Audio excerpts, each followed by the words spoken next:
जय श्री हरि विष्णु। भगवान विष्णु सबका मंगल करें। जय सनातनी के इस अंक में आज हम जानेंगे श्रवण करेंगे वर्ष 2025 श्रावण माह की शुक्ल पक्ष की एकादशी पुत्रदा एकादशी कब, पुत्रदा एकादशी का शुभ मुहूर्त, पूजन विधि, व्रत कथा। पुत्रदा एकादशी उत्तम संतान की प्राप्ति और पापों से मुक्ति का दिव्य व्रत।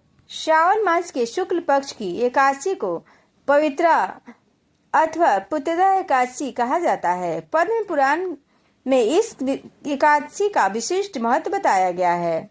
सनातन धर्म में एकादशी व्रत अत्यंत पुण्यदायी माना गया है और यह व्रत भगवान विष्णु की उपासना के लिए श्रेष्ठ बताया गया है। श्रावण मास के शुक्ल पक्ष की एकादशी को पवित्रा अथवा पुत्रदा एकादशी कहा जाता है। पद्म पुराण में इस एकादशी का विशिष्ट महत्व बताया गया है। यह व्रत विशेषकर उन दंपतियों के लिए अत्यंत फलदायक है जो संतान सुख की कामना करते हैं। पवित्रता एकादशी का व्रत करने से जीवन के सब पाप नष्ट हो जाते हैं और पुण्य की वृद्धि होती है। भगवान विष्णु की कृपा से व्रती को संतान सुख, समृद्धि और मोक्ष की प्राप्ति होती है। पंचांग के अनुसार 4 अगस्त को सुबह 11:41 पर श्रावण मास के शुक्ल पक्ष की एकादशी तिथि शुरू होगी। वहीं 5 अगस्त को दोपहर 1:42 पर यह श्रावण माह के शुक्ल पक्ष की एकादशी तिथि का समापन। उदया तिथि के अनुसार 5 अगस्त को श्रावण पुत्रदा एकादशी व्रत किया जाएगा। श्रावण पुत्रदा एकादशी का व्रत 5 अगस्त 2025 मंगलवार को किया जाएगा। इस दिन मंगला गौरी व्रत भी किया जाएगा। पद्म पुराण में वर्णित कथा के अनुसार भूतपूर्व काल में महिष्मती नगरी के राजा महिजीत के कोई संतान नहीं थी। उन्होंने ऋषि मुनियों से परामर्श लिया और अंततः महर्षि लोमस ने उन्हें श्रवण शुक्ल पक्ष की एकादशी व्रत करने की सलाह दी। राजा ने विधिवत व्रत कर इस व्रत का पालन किया, जिससे उन्हें शीघ्र ही संतान की प्राप्ति हुई। इस प्रसंग के आधार पर यह एकादशी पुत्रदा एकादशी के नाम से विख्यात हुई। इस दिन का व्रत सभी पापों का नाश करता है और संतान सुख के साथ साथ समस्त इच्छाओं की पूर्ति करता है। पुत्रदा एकादशी उन दंपतियों के लिए विशेष रूप से लाभकारी है जो संतान सुख की इच्छा रखते हैं या फिर संतान की किसी भी समस्या से जूझ रहे हों। पद्म पुराण में कहा गया है कि जो श्रद्धा और नियम पूर्वक इस व्रत को करता है उसके जीवन में सुख, शांति और समृद्धि आती है। यह आशा रखने वालों के लिए भी अत्यंत कल्याणकारी है। पवित्रा एकादशी के दिन ब्रह्म मुहूर्त में उठकर स्नान कर स्वच्छ वस्त्र धारण करें। घर के मंदिर या पूजा स्थल को गंगाजल से शुद्ध करें। भगवान विष्णु की प्रतिमा या चित्र को स्थापित करें। उन्हें पीले वस्त्र पहनाकर पीले पुष्प, तुलसी दल, धूप, दीप और नैवेद्य अर्पित करें। इसके बाद श्रद्धा पूर्वक ओम नमो भगवते वासुदेवाय नमः मंत्र का जाप करें तथा विष्णु सहस्त्र नाम का पाठ करें। दिन भर निराहार या फलाहार व्रत करें और व्रत के नियमों का पालन करें। रात्रि में भगवान विष्णु का कीर्तन, भजन और जागरण अत्यंत पुण्यदायक होता है। श्रावण के आखिरी मंगलवार को मंगला गौरी व्रत और पुत्रदा एकादशी का संयोग बन रहा है। 5 अगस्त 2025 यानी श्रावण मास के शुक्ल पक्ष की एकादशी को पुत्रदा एकादशी का व्रत किया जाएगा। इस व्रत में व्रत को व्रत कथा करने या सुनने के बाद ही पूर्ण माना जाता है। श्रवण पुत्रदा एकादशी व्रत की कथा जरूर सुननी चाहिए।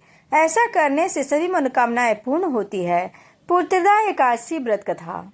श्री युधिष्ठिर कहने लगे कि हे भगवान, मैंने श्रावण माह के कृष्ण पक्ष की कामिका एकादशी का सविस्तार वर्णन सुना। अब आप मुझे श्रवण शुक्ल पक्ष एकादशी का नाम क्या है, इस व्रत को करने की विधि तथा इसका महात्म्य कृपा करके मुझे समझाइए। मधुसूदन कहने लगे कि इस एकादशी का नाम पुत्रदा एकादशी है। इस एकादशी को पवित्रा एकादशी भी कहा जाता है। पुत्रदा एकादशी व्रत करने वाले व्यक्ति को पूजा के बाद श्रवण पुत्रदा एकादशी व्रत की कथा जरूर सुननी चाहिए। ऐसा करने से पूर्ण होता है और मनोकामनाएं पूरी होती हैं। अब आप शांति पूर्वक इसकी कथा सुनिए। इसके सुनने मात्र से ही वाजपेयी यज्ञ का फल मिलता है। द्वापर युग के आरंभ में महिष्मती नाम की एक नगरी थी जिसमें महिजीत नाम का राजा राज करता था, लेकिन पुत्रहीन होने के कारण राजा को राज सुख अच्छा नहीं लगता था। उनका मानना था कि जिसके संतान न हो उसके लिए यह लोक और परलोक दोनों ही दुखदायक होते हैं।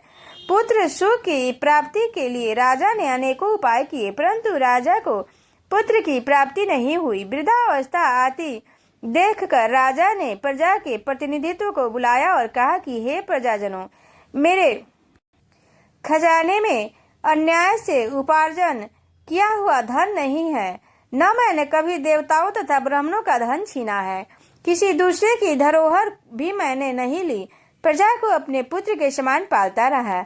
मैं अपराधियों को पुत्र तथा बांधवों की तरह दंड देता रहा, कभी किसी से घृणा नहीं की, सबके माना सज्जनों की सदा पूजा करता हूँ। इस प्रकार धर्म युक्त राज करते हुए भी मेरे पुत्र नहीं है, सो मैं अत्यंत दुख पा रहा हूँ। इसका क्या कारण है? राजा महिजीत की इस बात को विचारने के लिए मंत्री तथा प्रजा के प्रतिनिधि वन को गए। वहां बड़े बड़े ऋषियों मुनियों के दर्शन किए। राजा की उत्तम कामना की पूर्ति के लिए किसी श्रेष्ठ तपस्वी मुनियों को देखते फिरते रहे।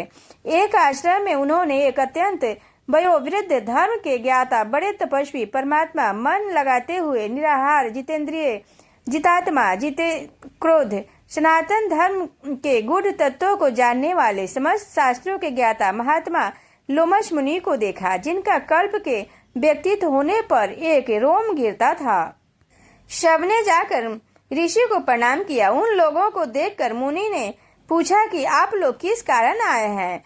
निसंदेह मैं आप लोगों का हित करूंगा। मेरा जन्म केवल दूसरों के उपहार के लिए हुआ है, इसमें संदेह मत करो। लोमश ऋषि के ऐसे वचन सुनकर सब लोग बोले, हे महर्षि, आप हमारी बात जानने में ब्रह्मा से भी अधिक समर्थ हैं, अतः आप हमारे इस संदेह को दूर कीजिए।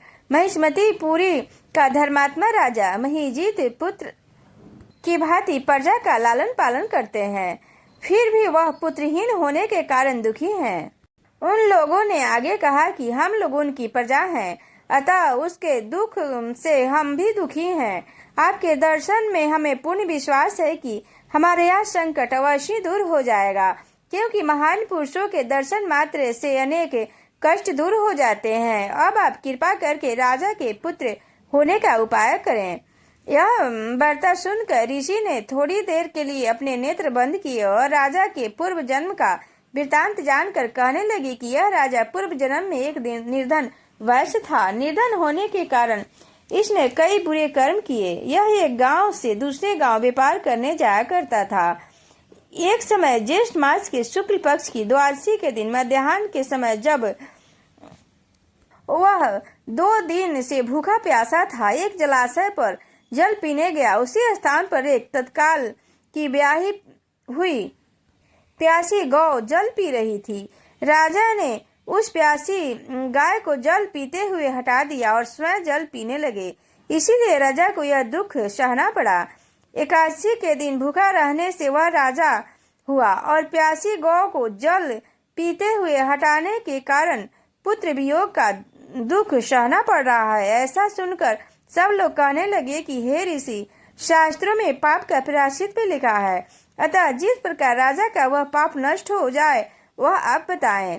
लोमश मुनि कहने लगे कि श्रवण शुक्ल पक्ष की एकादशी को, जिसे पुत्रदा एकादशी भी कहते हैं, तुम सब लोग व्रत करो और रात्रि को जागरण करो, तो इससे राजा का यह पूर्व जन्म का पाप अवश्य नष्ट हो जाएगा, साथ ही राजा को पुत्र की प्राप्ति अवश्य होगी। लोमश ऋषि के ऐसे वचन सुनकर मंत्रियों सहित सारी प्रजा नगर को वापस लौट आई और जब श्रावण शुक्ल एकादशी आई तो ऋषि के अनुसार सबने पुत्रदा एकादशी का व्रत किया और जागरण किया। इसके तत्पश्चात द्वादशी के दिन इसके पुण्य का फल राजा को दिया। उस पुण्य के प्रभाव से रानी को गर्भ धारण किया और प्रसव काल समाप्त होने पर उनके एक बड़ा तेजस्वी पुत्र उत्पन्न हुआ। इसलिए हे राजन, इस श्रवण शुक्ल एकादशी का नाम पुत्रदा एकादशी पड़ा। अतः संतान सुख की इच्छा हासिल करने वाले इस व्रत को अवश्य करें। इसके महात्म्य को सुनने से मनुष्य का सब पाप नष्ट हो जाता है और इस लोक में संतान सुख भोग कर परलोक में स्वर्ग की प्राप्ति होती है। जय श्री हरि विष्णु।